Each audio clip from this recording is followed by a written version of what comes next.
2 bulan lalu ke, orang ni yang pernah kena kerasukan. Banyak kita jumpa budak-budak sekolah pada hari ini. Banyak kita jumpa remaja-remaja kita yang pergi PLKN sebagai contoh, berkemah di tepi-tepi hutan, di tepi-tepi air terjun, di tepi-tepi pantai dan sebagainya. Maka banyak kita tengok, ramai kita tengok orang-orang ni kena histeria. Sebab apa? Sebab dia berada dalam keadaan kotor. Sasaran yang keempat ialah apabila seseorang itu mempunyai saka dalam tubuh dia. Saka daripada tok nenek dia dulu meresap masuk ke dalam tubuh dia, maka orang ini juga berpotensi untuk mendapat histeria. Sebab apa? Sebab iblis yang sedia ada dalam tubuh seseorang itu mempunyai network dengan iblis yang bekerja dengan histeria ini. Maka iblis cuba masuk berjumpa kawan dia sekejap dalam tubuh, pada masa tu orang ni akan kena histeria. Oleh itu, untuk tahu tuan-tuan ni mempunyai saka ataupun tidak, tuan-tuan boleh lihat CD dalam siri pertama kita membicarakan khusus berkenaan dengan saka dan santau. Dia ada 18 tanda tuan-tuan orang yang mempunyai saka. Tuan-tuan akan mimpi apa? Ada menceritakan dalam VCD tersebut. Jadi pada hari ini kita masuk pada tajuk yang kedua berkenaan dengan histeria, yang mana CD yang kedua ini, VCD yang kedua ini mempunyai kaitan secara langsung dengan VCD yang pertama. Oleh itu tuan-tuan, untuk mendapatkan gambaran yang jelas berkenaan dengan saka itu, tuan-tuan kena menonton VCD yang pertama. Sasaran histeria yang kelima ialah mana-mana anak Adam yang suka mempelajari ilmu agama. Apatah lagi menghafaz Al-Quranul Karim, menghafaz kalamullah. Orang ini adalah menjadi sasaran histeria. Sebab apa? Sebab dia nak melupakan, dia nak masuk dalam orang ini supaya orang ini tak sihat, supaya fikiran dia terganggu dan sebagainya. Maka dengan sendirinya dia akan jadi lemah semangat untuk mempelajari ilmu-ilmu Allah di atas muka bumi ini. Oleh itu sebab itulah tuan-tuan, kita tengok histeria sebagaimana saya bagi tahu tadi, banyak berlaku di sekolah-sekolah tahfiz, banyak berlaku di sekolah-sekolah agama, dan banyak berlaku di pondok-pondok, dan banyak sekali berlaku di tempat kem-kem motivasi. Sebab apa? Sebab iblis cukup tak selesa dengan keadaan ini. Sebab dia bersumpah di hadapan Allah Subhanahu Wa Taala untuk menyesatkan anak Adam, untuk menyakitkan anak Adam, dan sekaligus akan memesongkan anak Adam itu daripada siratal mustaqim, daripada jalanmu yang lurus ya Allah. Dan kita kena ingat bahawa iblis ini merupakan musuh kita yang paling nyata.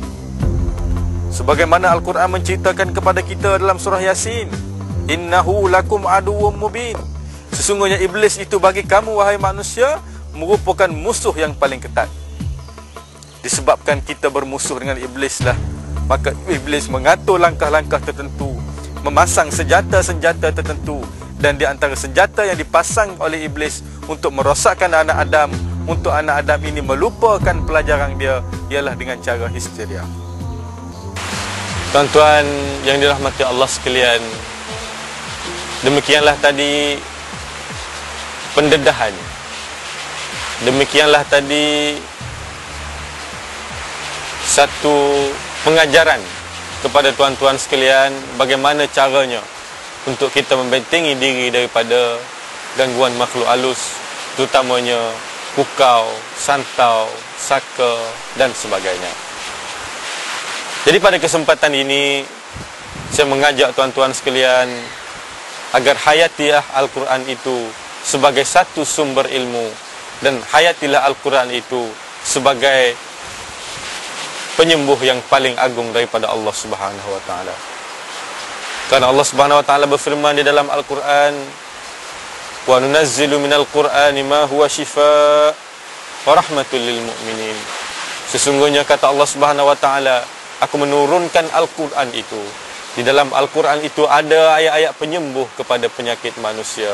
Kata ulama, penyakit yang dimaksudkan di sini ialah penyakit rohani dan jasmani. Warahmatul lil mu'minin, dan dengan kesembuhan penyakit itu adalah merupakan satu rahmat kepada orang-orang yang beriman. Jadi mudah-mudahan dengan apa yang diajar tadi, amalan-amalan yang saya berikan tadi kepada tuan-tuan, jadikan ianya sebagai amalan harian kita, Jangan lupa tuan-tuan jadikan ianya sebagai sahabat kita. Jangan lupa tuan-tuan jadikan ianya sebagai satu ayat yang begitu penting di dalam hidup tuan-tuan. Sebab apa? Sebab ayat ini boleh menjadikan kita seorang yang kuat, boleh menjadikan kita mempunyai antibody yang begitu kuat di dalam menghadapi iblis laknatullah. Jadi, dengan pendedahan itu tadi, dengan persembahan itu tadi, saya harap tuan-tuan berpuas hati dengan apa yang diluahkan tadi, dan kita sentuh juga di dalam pengajaran tadi ayat-ayat yang berkenaan dengan pukau, guna-guna dan sebagainya. Kerana saya fikir pukau dan guna-guna ini kita kena berhati-hati. Sebab dunia pada akhir zaman ini kita tengok banyak benda-benda misteri yang berlaku, banyak benda-benda pelik yang berlaku. Maka untuk menyelesaikannya, maka tidak kita kena kembali kepada keagungan Al-Quranul Karim. Tuan-tuan rahimakumullah, mudah-mudahan dengan pengamalan dan pengamatan tuan-tuan menonton VCD ini akan mendapat satu pendedahan, akan mendapat sesuatu yang baru di dalam diri tuan-tuan, akan mendapat satu information yang begitu jelas bagaimana caranya untuk kita membentengi diri kita daripada iblis laknatullah ini. Terpulanglah pada tuan-tuan untuk mengamalkannya. Terpulanglah pada tuan-tuan untuk menghayatinya di dalam kehidupan kita seharian. Mudah-mudahan dengan amalan itu, mudah-mudahan dengan amalan yang kita utarakan tadi, tuan-tuan akan menjadi seorang yang selamat di dunia dan di akhirat, dan akan menjadikan tuan-tuan membentuk satu keluarga, yang mana keluargaku syurgaku, yang mana rumahku syurgaku akan terbentuk dengan benteng diri itu tadi, akan terbentuk dengan pagar diri itu tadi. Sebab rumahku syurgaku, keluargaku syurgaku adalah keluarga yang tidak diganggu kacau oleh iblis laknatullah. Dengan mendindingi diri kita dengan ayat-ayat tadi, iblis tidak boleh bisa menembusi diri kita, iblis tidak bisa menembusi keluarga kita. Maka di sini akan membentuk keluargaku syurgaku. Jadi saya rasa sekadar itu pertemuan kita pada hari ini tuan-tuan. InsyaAllah kita akan berjumpa di dalam VCD seterusnya yang akan kita bincangkan khusus berkenaan dengan pukau dan guna-guna. InsyaAllah suatu hari nanti kita akan bincang tajuk ini secara mendalam. Kita akan ajar pada tuan-tuan tips-tips bagaimana caranya untuk kita mengelakkan diri daripada pukau dan guna-guna ini. Jadi saya rasa sekadar itu daripada saya. Apa yang kurang itu datang daripada saya, hamba Allah yang begini lemah, dan apa yang lebih itu datangnya daripada Allah Subhanahu Wa Taala. Untuk akhirnya pesanan saya pada tuan-tuan, amalkan ayat-ayat yang saya berikan tadi. Amalkan ayat-ayat itu di mana jua kita berada. InsyaAllah kita akan selamat dunia akhirat. Untuk akhirnya, wabillahi taufiq wal hidayah. Wassalamualaikum warahmatullahi taala wabarakatuh.